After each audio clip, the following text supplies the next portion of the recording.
నీతి, న్యాయం, ధర్మం. ఇప్పుడు సార్ చెప్పారు నీతి అంటే వేరే వాళ్ళ యొక్క వస్తువుల్ని మనం ఆశించకూడదు. మనం కష్టపడాలి, ఉన్నత స్థాయికి రావాలి.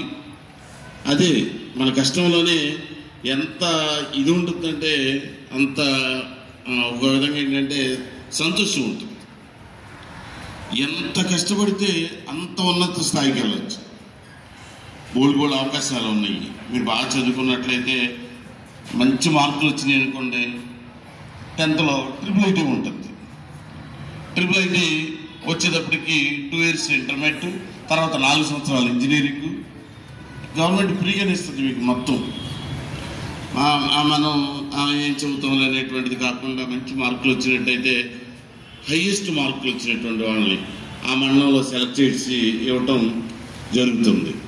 ఇలాగే మనం ఒక చిన్న భర్తృహరి చిన్న పద్యం, అది ఎలా ఏంటంటే మూర్ఖుని గురించి చెప్తున్నాడు.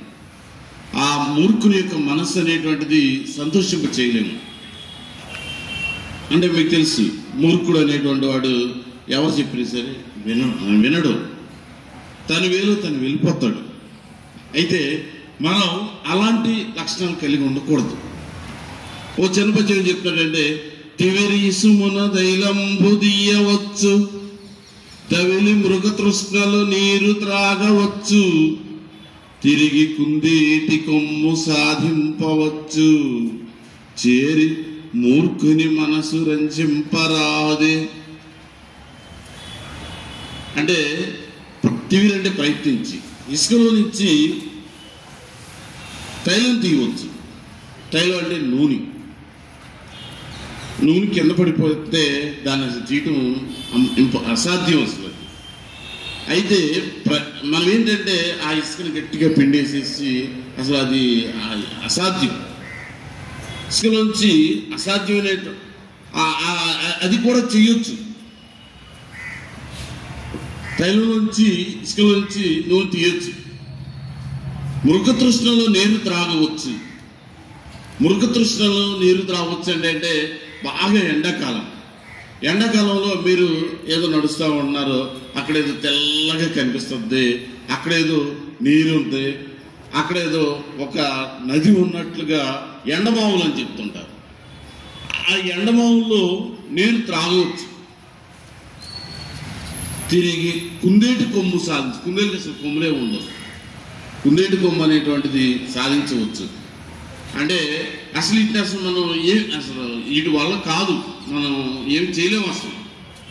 అంతకంటే ప్రమాదకరమైనటువంటి మూర్ఖుని యొక్క మనసు రంజింపరాదని మనకి భర్తృహరి. ఆ భర్తృహరి, మీకు భర్తృహరి అనేటువంటి ఒక శతకం రాశాడు. నేను చెప్పాను మీకు అంతగతమే. శతకం అన్నట్లయితే 100 పద్యాలు కలిసి వచ్చినటువంటిది. ఆ చివరు ఉండేటువంటిది ఆ లైన్ ఏమని చెప్తామంటే మకుటం అని చెప్తుంటాం. వేమన ఉన్నాడు. వేమన ప్రతి పద్యంలోనూ చివర విశ్వదాభిరామ వినుర్వేమ. ఈ పద్యంలో మకుటం ఏంటంటే విశ్వదాభిరామ. అలా 100 పైనే పద్యాలు ఉన్నట్లయితే దాన్ని శతకం అని చెప్తుంటారు. ఇలా వేమన శతకం కానీ మీకు, ఎందుకంటే మేము టెక్స్ట్ బుక్ ప్రిపేర్ చేస్తాక వెళ్ళిన 10 సంవత్సరాలు బట్టి వెళ్తున్నప్పుడు కంపల్సరీగా నీతి పద్యాలు ఉండాలి. మా గైడ్ లైన్స్ అది. నేను అందుకని మీకు ప్రతిరోజు ఒక నీతి పద్యం చెప్తున్నాను. అంటే సుభాషితాలు అనేటువంటిది 6th కానీ 7th కానీ 8th కానీ 9th కానీ 10th కానీ ఈవెన్ కింద క్లాసులో కూడా ఈ పద్యాలు ఉండాల్సిందే అని మాకు పైన ఉన్నటువంటి కమిటీ నిర్ణయిస్తుంది. పిల్లల్ని మంచి దారిలో నడవాలి. ఆ మంచి దారిలో నడవటం కోసం ఈ నీతి పద్యాలు అనేటువంటిది ఉండాలి. కాబట్టి మీరు కూడా ఒక మంచి మార్గంలో పయనిస్తారని ఆశిస్తూ నాకు ఈ అవకాశం ఇచ్చినటువంటి ప్రధాన ఉపాధ్యాయుల వారికి ధన్యవాదాలు తెలియజేస్తున్నాను.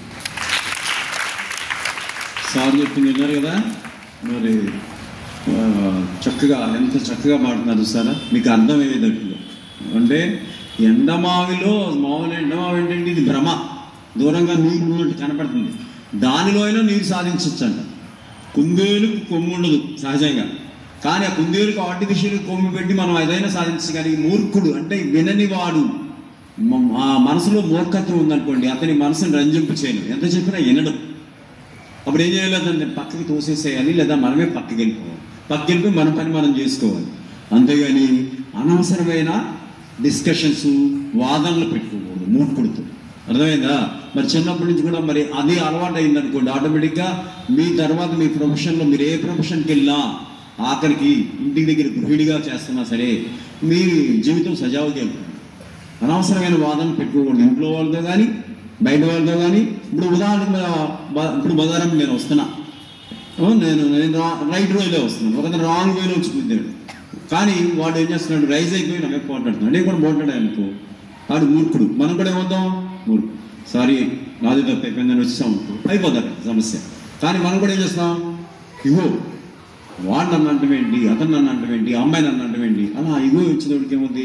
మనసు మనకు తెలియకుండానే కంట్రోల్ తప్పు. ఆ కంట్రోల్ తప్పినప్పుడు మనం సహజంగా ఉన్న మన ప్రవర్తన కాకుండా వేరే ప్రవర్తన బయటకు వస్తుంది. మరి సైకలాజికల్గా అది చాలా డిస్టర్బెన్స్ అవుతుంది. అందుకని మరి కంట్రోల్ చేసుకోవాలి. మన మైండ్ కంట్రోల్ ఎక్కడుంది? మన దగ్గరే ఉంది. వేరే వాళ్ళు కంట్రోల్ చేయడం కాదు. మన మైండ్ తప్పు చేస్తున్నాము అనుకున్నప్పుడు మనం ఆటోమేటిక్గా దాన్ని బ్రేక్ చేసుకోవాలి. మనం మాట తూలేమనుకోండి, వెనక్కి తీసుకునేము. ఒక మాట అనుకోండి అనకూడదు. ఎప్పుడు తప్పు చేసినా సరే మనం మాట తోలకూడదు. తూలేమంటే మనం ఆ తప్పు చేసిన వాళ్ళకంటే కూడా హీనం అవుతాం. చక్కగా చెప్పారు సారు. మన దృష్టిలో పెట్టుకోండి, మంచి బిహేవియర్ రావాలి, మంచి ప్రవర్తన రావాలి, మీ అందరు కూడా మంచి పౌరులుగా తయారవ్వాలి. మంచిగా ఎక్కడున్నా సరే కేఎస్ఆర్ జెడ్పీ గర్ల్స్ హై స్కూల్లో చదివిన పిల్లలు అంటే అక్కడ మీ ముద్ర ఉండాలి. అర్థమైందా? ఏ ఆఫీస్కి వెళ్ళినా ఎక్కడికి వెళ్ళినా సరే నేను అలానా పడమట లంక గర్ల్స్ హై స్కూల్లో చదువుకున్నాను గర్వంగా మనం చెప్పుకోగలిగినప్పుడే మరి మన ఇన్స్టిట్యూషన్కి మీకు కూడా సార్థకత వస్తుంది. Okay, all the best. మరి ఈ రోజంతా కూడా చదువు మీద దృష్టి పెట్టండి. నేను ర్యాండమ్గా కొన్ని క్లాసెస్ చెక్ చేస్తాను. అసలు మీ సిలబస్ కంప్లీట్ అయిందా, మీరు ఎలా రివిజన్ చేస్తున్నారు అనేది. అలర్ట్గా ఉండండి. బయట తిరగద్దు ఎవరు. క్లాసెస్ టీచర్ పర్మిషన్ లేకుండా అటు ఇటు తిరగద్దు. వాటర్ కూడా ముందుగా వచ్చి పట్టుకోండి. ఇక అసెంబ్లీ అయిపోయిన తర్వాత వాటర్ దగ్గర గుమ్మికొడుతున్నారు. అంటే సమ్మరే అనుకోండి, ప్రాపర్ ప్లానింగ్ ఉండాలి. చక్కగా చిక్కీ ఉంటే చిక్కీ తీసుకోండి. రాగిజావ కంపల్సరీగా రాగిజావ తాగండి. ఇది మరి చాలా సమ్మర్ చాలా ఎక్కువగా ఉంది వేడి. అలాంటప్పుడు మనకు మార్నింగ్ బ్రేక్ఫాస్ట్ మంచి ఫుడ్ ఉండాలి కాబట్టి రాగిజావ కంపల్సరీగా తీసుకోండి. ఎగ్ తీసుకోండి, స్కూల్లో ఇచ్చేయి. మరి ఇంటి దగ్గర నుంచి తెచ్చుకునేది చక్కగా అది డెలిషియస్గా చేపిస్తున్నారు. ఈరోజు ఎవరన్నా ఇక్కడ అసెంబ్లీలో ఉంది 9th వాళ్ళ. ఓకే, 9th క్లాస్ వాళ్ళు మరి ఆ మిడ్ డే మీల్స్ కూడా ఒకసారి మీరు సూపర్వైజన్ చేయాలి. ఇవాళ ఏంటి మెను బోర్డు మీద రాయాలి, ఎంతమంది తింటున్నారు అనేది. పర్ఫెక్ట్గా రాగుజావ అందరూ తీసుకుంటున్నారు లేదా, చిక్కీ ఉందా అనుకుంటే వాళ్ళ చిక్కీ పర్ఫెక్ట్గా వెళ్తుందా లేదా అని చూసుకోండి. అది చిక్కీలు ఎక్కడ పడితే అక్కడ బాగా చాలా వాల్యుబుల్ అనమాట. ఎక్కడ చూసినా చిక్కీ తినకుండా బాగా వేస్తున్నారు అనమాట. మరి అది చాలా నేరం. Okay, all the best.